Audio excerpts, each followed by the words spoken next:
अच्छे हैं भाग्य हमारे जो आप यहाँ है पधारे।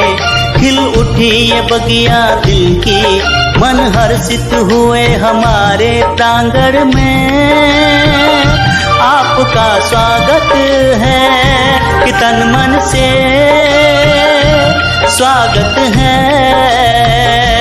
प्रांगण में, आपका स्वागत है।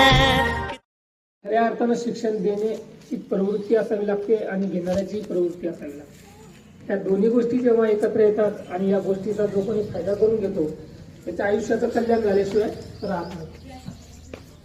ज्यावेळेस तुम्हाला या ठिकाणी हे जे काय क्लासेस चालतात, जर आपण सिटी भागात गेलो, वेगवेगळ्या महानगरपालिकेच्या हद्दीत गेलो किंवा वेगवेगळ्या चांगल्या शहरात गेलो, तर त्या ठिकाणी अशा क्लासेसची